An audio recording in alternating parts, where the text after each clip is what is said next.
The foreclosure notice was still wet when Vanessa saw it on the front door of her mansion. She stood beneath a crystal chandelier wearing a white evening dress that probably cost more than my first car.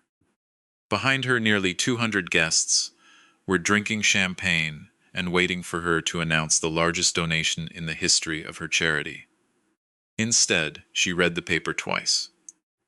Then she looked across the ballroom and screamed my name. "Lawrence, what have you done?" The musician stopped playing. Every face in the room turned toward me. I stood near the entrance with my attorney, Patricia Chen, and a folder beneath my arm. "My name is Lawrence Wright. I was 68 years old, a retired court reporter, and I had spent 35 years recording testimony in Denver courtrooms. I had watched people lose businesses, homes, marriages, and freedom because they believed facts could be changed by speaking louder. Vanessa believed that too. 3 months earlier, she had pointed at my 7-year-old granddaughter and said, "That child is not part of Sarah's real family." I did not answer her that night. I simply took Iris by the hand and left. Vanessa thought my silence meant weakness. She did not understand that I had spent my entire career listening until people gave me every fact I needed. The story began with an invitation. It arrived in a thick cream envelope in early November. The front carried the gold symbol of the Caroline Reed Family Foundation, a small charity created in memory of Sarah's older sister. Inside was an invitation to a Thanksgiving weekend in Scottsdale, Arizona. Vanessa Reed, Caroline's only daughter, had written a note beneath the printed message. "Uncle Lawrence, this will be our first full family gathering in years. Please bring Iris. Aunt Sarah would want everyone together." Sarah had been gone for more than 4 years. I still noticed her absence most clearly in small moments. A second cup sitting unused beside the coffee machine. A coat I nearly reached for, before remembering it no longer had an owner. A joke I saved in my mind before realizing there was no one at home who would understand why it was funny. Vanessa had been 26 when Sarah died. She called me Uncle Lawrence, even though we were related only by marriage. For many years, she had treated me with warmth. That changed slowly after Sarah's death. At first, she called every few weeks. Then only when she had a financial question. Later, she stopped calling and began sending requests through her husband, Grant. Grant Reed owned a luxury construction company in Scottsdale. His business built large houses for people who wanted bathrooms larger than the apartment where I lived during my 20s. He spoke often about vision, growth, and legacy. He spoke less often about debt. Sarah had always worried about Vanessa. Carolyn died when Vanessa was 32. Vanessa inherited little because most of her mother's money had been lost during a long illness. A year before Sarah died, she asked me to help her niece. We were sitting on the back porch of our home on Fairfax Street when she made the request. "Not forever," she said. "Just until Vanessa and Grant find stable ground." What does stable ground look like to them? A house they can keep. A business that pays its own bills. A life they do not have to pretend is larger than it is. I agreed because Sarah rarely asked me to promise anything. Over the next 8 years, the Sarah Wright Family Trust quietly supported Vanessa's family. The trust provided the purchase money for their Scottsdale home through a private loan secured against the property. It also funded a small scholarship program connected to Vanessa's foundation. Grant and Vanessa were supposed to make monthly payments on the house. They made the first 4. After that, Sarah covered them. When Sarah became ill, I continued. Vanessa believed the payments came automatically from a family fund. She did not know that I reviewed every bill, approved every transfer, and sometimes used my own money when the trust account was short. I never told her. Helping someone does not always require an audience, but hidden generosity creates a danger. If people never see the sacrifice, they may begin to believe the help belongs to them. I showed the invitation to Iris. She was sitting at my kitchen table with a pencil between her teeth, trying to finish a math worksheet. Is Scottsdale hot? She asked. Usually. Even in November? Warmer than Denver. Does Vanessa have horses? No. Then why are we going? A family dinner. She made a face. Iris had entered my life less than a year earlier. A school principal called and told me a 6-year-old girl had been waiting for hours because her mother had died and no one had come to collect her. That child turned out to be my granddaughter. Her mother, Maeve, was the daughter I had never known existed. I discovered Maeve only after her death, through a letter she had written before she died.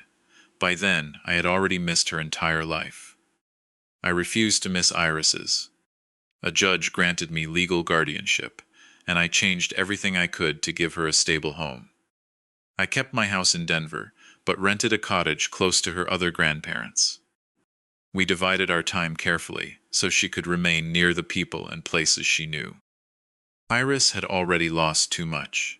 She did not need adults competing to become the center of her world. She needed all of us standing around it. Vanessa is Sarah's niece, I explained. So she is my cousin? Something like that. What kind? The kind that requires a family chart. Will Owen be there? My grandson Owen was spending Thanksgiving with his father, Thomas. Rachel had hospital duties in Denver. No, I said. Just us. Iris studied the invitation. Does Vanessa know about Mom? Yes. Does she know I live with you? Yes. Does she like kids? I believe so. That was not a complete answer. I had learned that children often ask simple questions when they are searching for emotional facts. Will I be welcome? Will someone be angry that I exist? Will I be safe? I placed my hand over hers. We will stay only as long as we are comfortable. She nodded, then she returned to her math. We flew to Phoenix the day before Thanksgiving. Grant sent a driver to collect us. The car was a black luxury SUV, with cold water in glass bottles and seats that moved when I could not find the correct button. Iris pressed every control within reach. The driver kept looking at her through the mirror. I told him I would pay for anything she accidentally launched. The Reed mansion stood behind a guarded gate in the hills outside Scottsdale. It had pale stone walls, tall windows, and a swimming pool that seemed to hang over the desert. Grant met us beneath the entrance arch. He wore white trousers, a navy sweater, and no socks. He looked at my single suitcase. That's all you brought? We're staying 3 nights. You should have called. We could have sent someone ahead for your things. I carried them myself. He smiled as though I had made a joke. Then he saw Iris. His expression paused for half a second, not long enough for a child to notice, long enough for me. You must be the surprise granddaughter. Iris moved closer to my side. My name is Iris, of course. He did not bend down or offer his hand. He simply looked at her as if she were an unexpected item on a delivery list. Vanessa appeared behind him. She was 43, tall and carefully dressed, with Sarah's dark eyes and Caroline's narrow face. For one moment, seeing her hurt. She looked enough like the women I had lost to make memory feel physical. Vanessa hugged me. I'm so glad you came. Then she looked at Iris. Her smile remained, but the warmth left it. You're smaller than I expected. I'm 7, Iris said. Yes, I heard. Vanessa touched her hair but did not embrace her. Come inside. We have a full weekend planned. The mansion was prepared for photographs. White flowers stood on every table. Large candles burned despite the afternoon heat. A 12-foot Christmas tree had already been placed in the main room, though Thanksgiving had not yet arrived. On the wall above the fireplace hung a portrait of Caroline. A smaller photograph of Sarah stood on a side table. I moved toward it. The photograph had been taken at Vanessa's wedding. Sarah was laughing at something outside the frame. I remembered the moment. Grant's best man had forgotten the rings, and Sarah had whispered that at least the marriage would be delayed before the problems began. Beautiful, isn't she? Vanessa said. Yes, we made her part of the memorial display. Beside the photograph were several objects that had belonged to Sarah, a silver hairbrush, a porcelain bird, a small wooden jewelry box. I had not given those things to Vanessa. Where did you get these? Vanessa looked at the display. Aunt Sarah sent some boxes to Mom years ago. No. Her expression changed. Excuse me. The jewelry box was in Sarah's sewing room after Caroline died. Maybe I'm remembering incorrectly. Perhaps. Grant appeared beside us. Lawrence, you're not beginning an inventory before dinner, are you?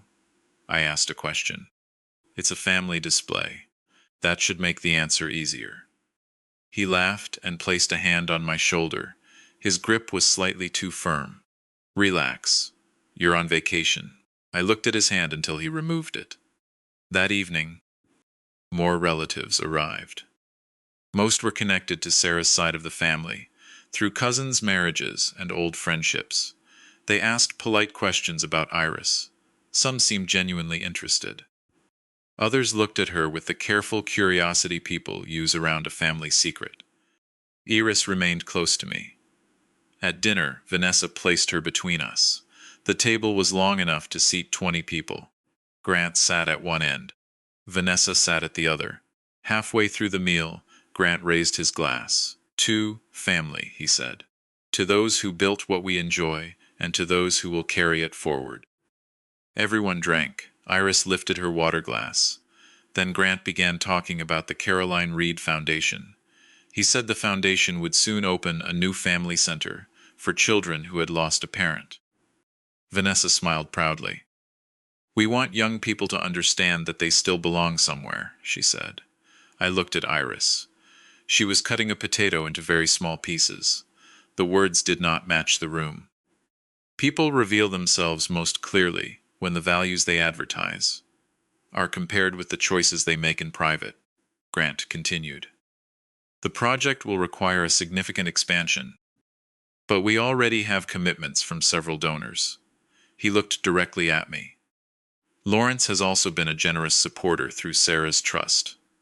Every person at the table turned toward me. That statement was true in a way designed to create pressure. I have supported the scholarship program, I said, and we hope you'll support the family center.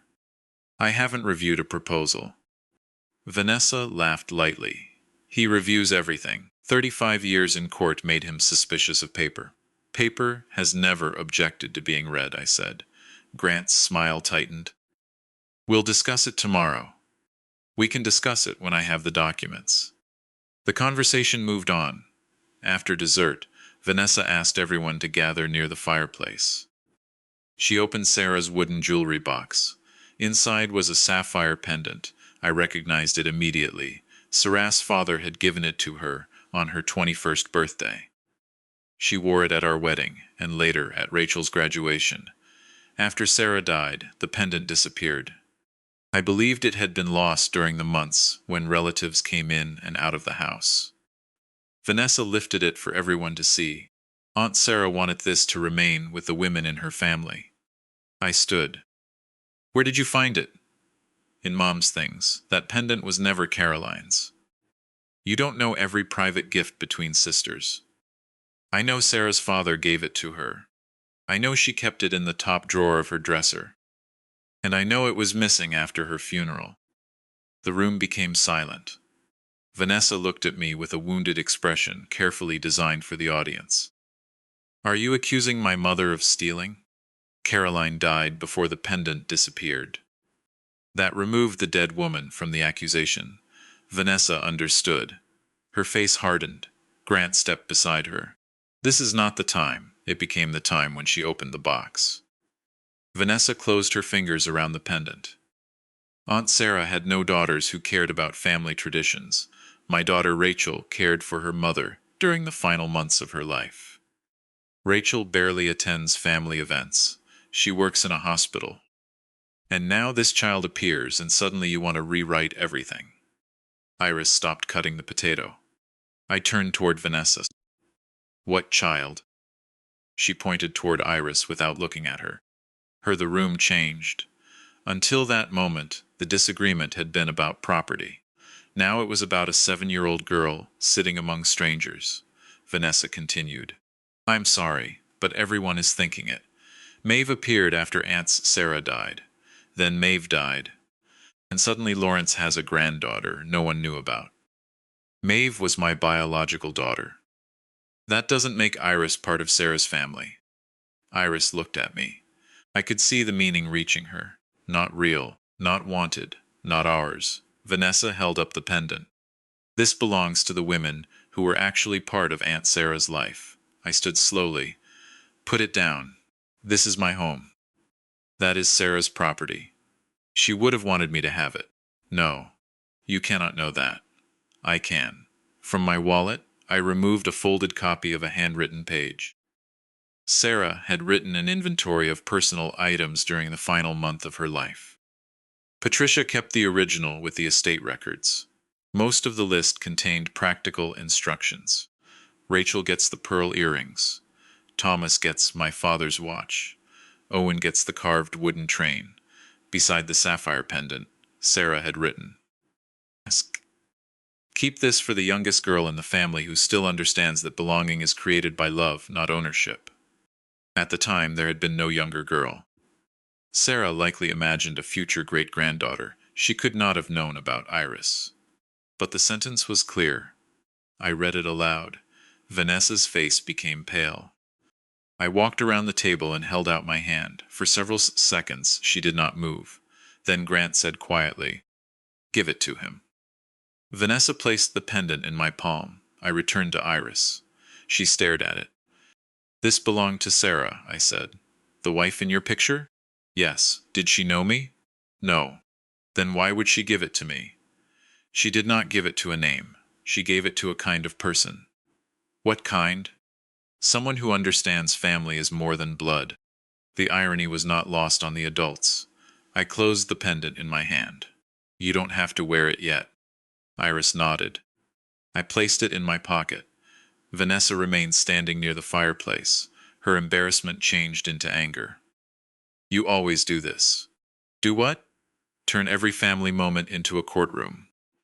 "I asked for the return of stolen property. Nothing was stolen." "Then tell me how it left my house." She did not answer. Grant tried to restore the evening by inviting everyone into the music room. People moved quickly, grateful for an excuse to leave. Iris and I went upstairs.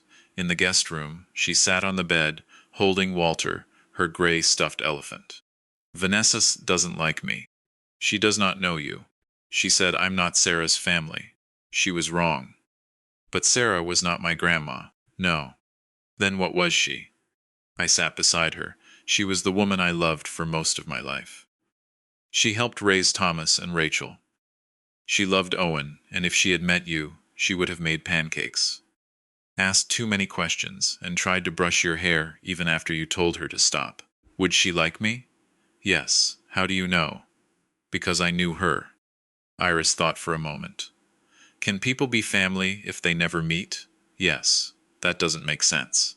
Many true things don't at first. She leaned against me. Can we leave? We leave in the morning. Someone knocked on the door. Grant entered before I answered. He carried a leather folder. "I'd like to clear the air. It's late. This will take 5 minutes." Iris looked at him. I did not want financial matters discussed in front of her. "Go brush your teeth," I said. She took Walter and went into the bathroom. Grant closed the bedroom door. "You embarrassed Vanessa?" "She embarrassed herself. She has devoted years to preserving Caroline and Sarah's legacy. With money from Sarah's trust, that is what I came to discuss." He opened the folder. Inside was a proposed trust amendment. The document would remove me as sole managing trustee and replace me with a 3-person board: Grant, Vanessa, and an attorney I did not know. The board would gain control over investment decisions. Charitable payments and property held as security for trust loans, including the Scottsdale mansion. "You brought this to a Thanksgiving dinner?" "We brought it because you're slowing down." I read faster than you do. "This is not about reading." "What is it about?" "Continuity. That word often appears when someone wants power before the current owner is dead." Grant sat in the chair opposite me. Lawrence, you have taken on a 7-year-old child. You are traveling between cities. You have been involved in several legal conflicts with your own family. People are concerned. Which people? Beneficiaries. Name them.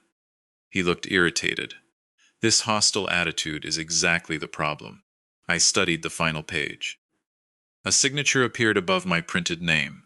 It looked similar to mine, close enough for someone who had seen it only a few times. Not close enough for me. I already signed this. Grant leaned forward. That is a draft signature page from the preliminary authorization.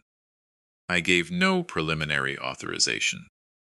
You signed documents last year related to the scholarship fund, not this document. The pages may have been separated during copying. I looked at the notary block. The name belonged to a notary in Maricopa County. The date was 6 weeks earlier. On that date, I had been in a Denver courtroom testifying in the Vexley fraud case. Dozens of people had seen me. A transcript preserved the exact hours. You made a mistake, I said. What mistake? You chose a date when I can prove where I was. Grant's expression did not change, but the fingers on his right hand pressed against his knee. Are you accusing me of forgery? I'm telling you the signature is false. Be careful, I am. He gathered the papers. This family has supported you for years. I almost smiled. Has it? You stayed in your modest house while the trust grew. You never used the money properly. For whom should I have used it? For the next generation. You mean you. I mean people with the ability to expand the family legacy. I looked toward the bathroom door. The water had stopped running. Our conversation is over. Grant stood. If you walk away from this project, many people will be disappointed. Then they should build a project that does not require a false signature. His face became cold. You're making a serious mistake. No, Grant, I'm noticing one. After he left, Iris opened the bathroom door. She had heard more than I wanted. What does forgery mean? She asked. It means someone copied a name without permission. Is that stealing? Sometimes. Did he steal your name? I'm going to find out. We left before sunrise. I did not wake Vanessa or Grant. At the airport, I called Patricia. She listened without interrupting. When I mentioned the false signature, her voice changed. Photograph every page you saw. I did. Do not contact Grant again. I wasn't planning to. Send me the images. I'll check the notary and the county records. What about the pendant? Keep it secured. I will. And Lawrence? Yes, an insult is not a legal case. I know. A forged trust document is. I know that too. By the time we landed in Denver, Patricia had found the first serious problem. A document had been recorded in Maricopa County, claiming that the private mortgage held by Sarah's trust had been fully satisfied. The filing released the trust's lien against Vanessa and Grant's mansion. It carried my forged signature. That release allowed Grant to use the house as security for another loan. He had borrowed $900,000 from a private lender. The money had disappeared into his construction company. Can he do that? Iris asked, when she heard me speaking with Patricia. No. What happens now? Adults read many papers. She looked disappointed. Children expect justice to arrive with sirens. Most financial justice begins with people sitting quietly beneath office lights. Patricia contacted Gerald Hoffman. Gerald reviewed public property filings, business records, and lawsuits. Within a week, he discovered that Grant's construction company was close to failure. 3 major clients had sued him over unfinished homes. 2 subcontractors had filed claims for unpaid work. His business credit line was exhausted. The Reed mansion was not a symbol of success. It was a wall built in front of debt. Then Patricia found the charity invoices. The Caroline Reed Family Foundation had received more than $600,000 from Sarah's trust over 5 years. A large part was supposed to fund scholarships and grief counseling for children. Instead, the foundation paid Grant's company for renovations, consulting, and administrative work. Several projects did not exist. One invoice charged $48,000 for remodeling an office the foundation had never rented. Another claimed Grant's company built a playground on land that remained empty. Money intended for grieving children had been moved through fake construction bills and used to support the Reed family's lifestyle. That was the moment the case stopped being about my signature. It became about Sarah. Vanessa had used her aunt's name to raise money. Grant had used Sarah's trust to hide their debt. They had stood in a mansion paid for through her generosity, and told Iris she did not belong to the family. Gerald placed the records across my dining table. "What do you want to do?" "I want every document preserved. Then, we report the false filing and the charity transactions. Grant will know it came from you." "I assume so. He may try to move assets. Can we prevent that?" "Patricia can request emergency orders. The private lender will also act when it learns its security is based on a false release." I looked at Sarah's photograph. "What happens to the house?" "The trust's original lien remains valid if the release is proven false. They haven't made a payment in years." "No. I made the payments for them." "From an account you controlled?" "Yes." Gerald studied me. "If you stop, the loan goes into default. It has been in default for years. I chose not to enforce it." "Are you ready to enforce it now?" I thought of Vanessa pointing at Iris. Then I pushed the memory aside. Anger is useful only when it directs attention. It becomes dangerous when it makes the decision. "I will not foreclose because she insulted my granddaughter," I said. "Then why?" "Because they forged my name, removed the trust's security, and took money meant for children." Gerald nodded. "That is the right answer." Patricia sent formal notices. The false mortgage release was challenged. The trust declared the Reed loan in default. The private lender froze the remaining funds from Grant's loan and began its own investigation. Sarah's trust stopped all payments to the Caroline Reed Foundation. Vanessa called me the next morning. I recorded the conversation. "Do you understand what you're doing?" she demanded. "Yes."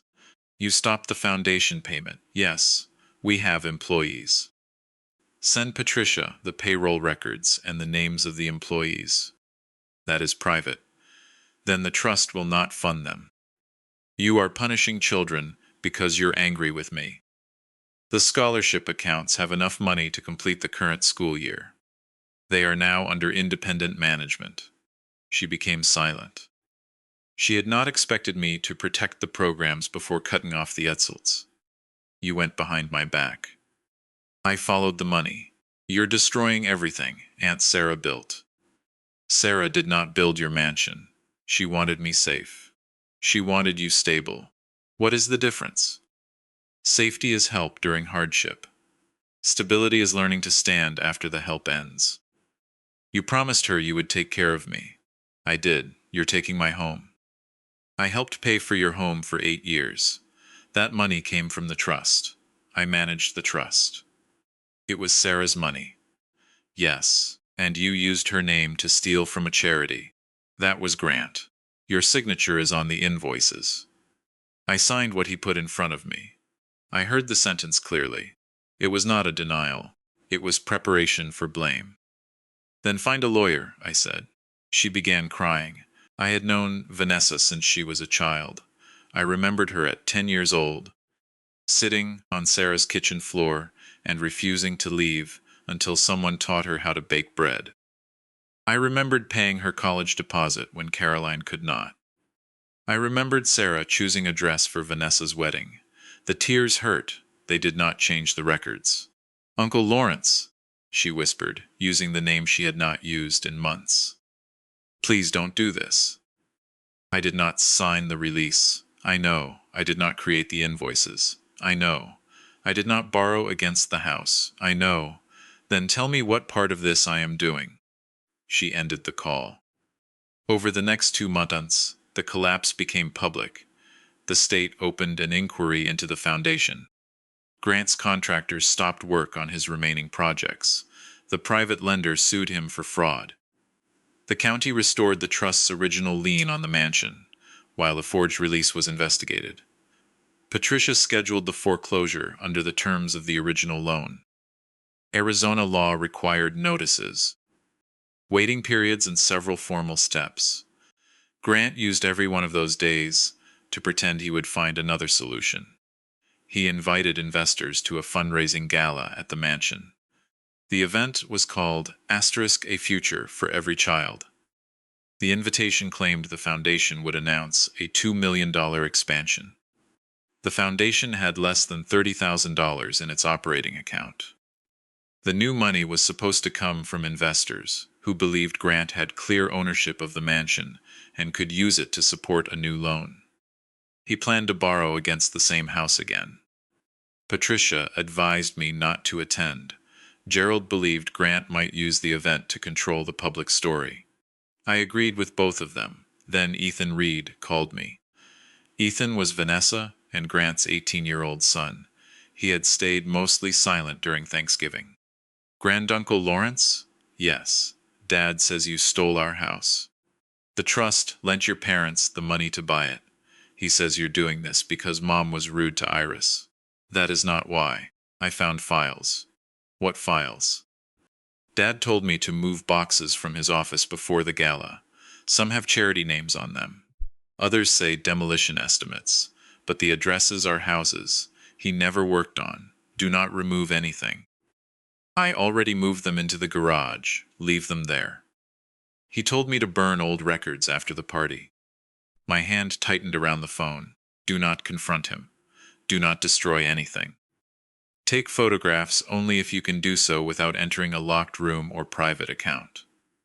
I already photographed the boxes. Send them to Gerald. Will my parents go to prison? I don't know. Did Mom know? I don't know how much she understood at first. But later? I did not answer immediately. She signed documents after concerns were raised. Ethan began crying. I told them the charity numbers didn't make sense. What did they say? Dad said, rich people don't count money the way normal people do. He was wrong. Ethan gave the photographs to investigators. The records showed that Grant had prepared false project files to support the charity invoices. Several pages carried Vanessa's handwritten corrections. She had not merely signed documents. She had helped improve the lie. The evening of the gala, I stood outside the mansion with Patricia. We did not arrive with police lights or cameras. A county process server accompanied us. 2 state investigators waited nearby, with authority to secure foundation records. After Vanessa and Grant were served, Patricia looked at me. You can still remain outside. No. This may become ugly. It became ugly at Thanksgiving. You do not need to witness the consequence. I need Iris to know I did not hide when the truth arrived. Iris was safely in Denver with Rachel. She knew I had returned to Scottsdale to finish the legal process. She did not know the details. Children should not carry adult evidence merely because adults refuse to carry responsibility. Inside, the ballroom was filled with donors. A string group played near the staircase. Photographs of Caroline and Sarah appeared on large display boards beside smiling children from the scholarship program. Vanessa stood near the stage. When she saw me, all color left her face. The process server walked to the door and posted the foreclosure notice. A staff member whispered to Vanessa. She hurried across the room. Then she read the paper. Lawrence, what have you done? The musician stopped. Guests turned. Grant moved through the crowd. Get out of my house. Patricia stepped forward. This property is subject to an active foreclosure under a valid deed of trust. Mr. Wright is here as trustee. Grant pointed at the door. You have no authority to interrupt a private event. One of the investigators showed identification. We have an order to secure records belonging to the Caroline Reed Family Foundation. Vanessa stared at me. You brought investigators to a charity gala. No, your records brought them. This is revenge. The word echoed through the quiet room. I looked at the photographs of children on the display boards. Then I looked at the people who had donated because they believed their money would help those children. Revenge would be taking your home because you insulted someone I love, I said. This is accountability for forging my signature and taking money from a charity. Grant moved closer. You think anyone here will believe an old court clerk over us? A man near the stage raised his hand. He was one of the foundation's former accountants. I will, he said. Another person stepped forward. A contractor Grant had not paid. Then a woman whose scholarship donation had been listed as construction income. Grant looked around the ballroom. For years, his confidence had depended on people remaining alone with their doubts. That ended when they heard one another. Vanessa grabbed his arm. You said the release was legal. It was. They restored Lawrence's lien because his lawyer manipulated the county. You said the invoices could not be traced. The room became even quieter. Grant stared at his wife. She realized what she had said. I had seen witnesses make the same mistake. When fear becomes stronger than loyalty, the rehearsed story breaks. Grant pulled his arm away. You signed every invoice because you told me to. You ran the foundation. You created the companies. They began accusing each other in front of everyone they had hoped to impress. I did not interrupt. People often imagine revenge as a speech. In reality, the most powerful moment is sometimes allowing dishonest people to explain themselves. The investigators secured the records. The gala ended without an announcement. Guests left through the front door beside the foreclosure notice. The mansion was sold 93 days later. An independent buyer purchased it.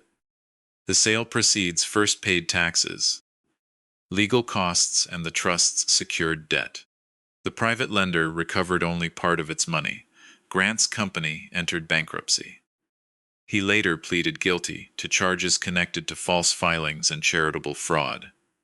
He received a prison sentence, though less than the maximum, because he surrendered records and admitted part of the scheme.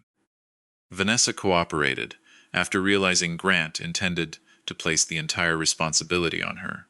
She avoided prison but received probation, community service, and a court order requiring repayment.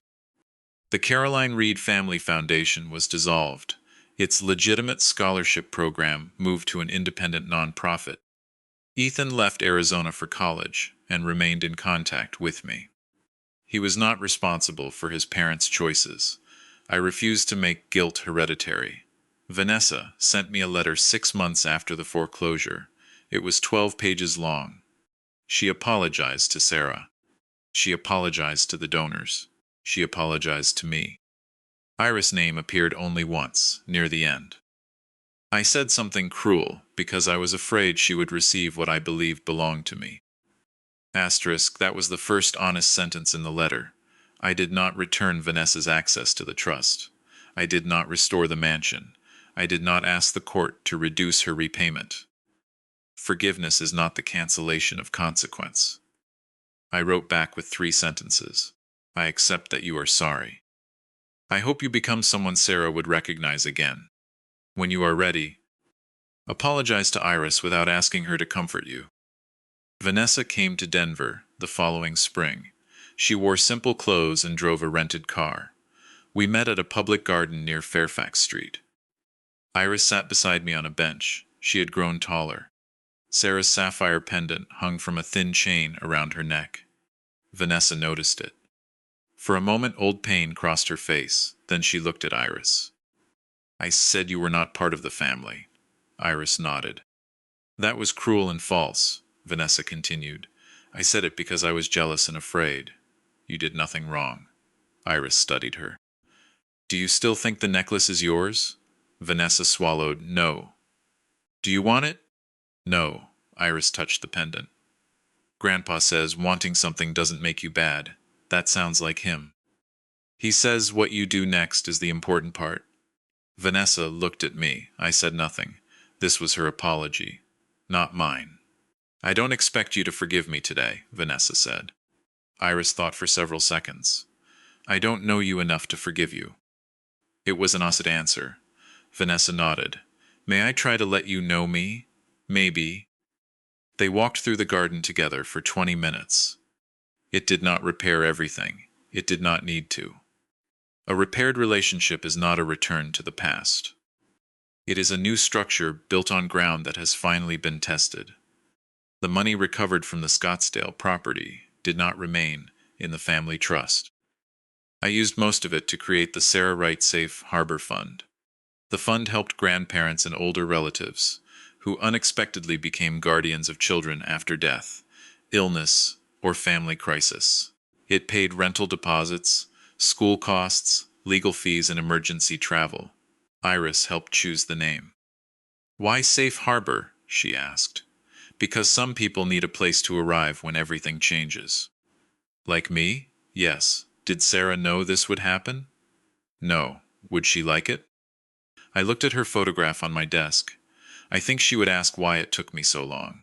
That evening, Iris and I returned to the house on Fairfax Street. She placed the sapphire pendant in its box before bed. Grandpa? Yes? Was losing the mansion Vanessa's punishment? It was a consequence. What is the difference? A punishment is something another person chooses to cause pain. A consequence grows from the choice that was already made. Did you want her to lose it? I considered lying. Children often know when adults replace truth with a lesson. Part of me did, I said. Because she was mean to me? Partly. Is that bad? It means I was angry. Did the angry part make the decision? No, she nodded. That's good. Why? Because angry people make bad rules. I smiled. You may have a future in law. I want a future with horses. That is probably safer. She went upstairs. I remained in the kitchen beside Sarah's photograph. Vanessa had believed family. Legacy meant possessing the house, the money, and the jewelry. Grant believed legacy meant having his name on buildings. For years, I believed honoring Sarah meant continuing every promise exactly as I had made it. But promises are not meant to protect people from every consequence, forever. Sarah asked me to help Vanessa reach stable ground. I had mistaken support for rescue. By paying every missed bill, I allowed Vanessa and Grant to build a life that could survive only while someone else carried its weight. When I finally stopped, the structure fell, not because I destroyed it, because it had never learned to stand. The most meaningful revenge was not watching the mansion disappear from their hands. It was taking the money they had misused and turning it into a safe beginning for children who had lost their homes. Sarah's name no longer appeared on a false charity invoice. It appeared on rental agreements, school forms, and legal papers that helped real families remain together.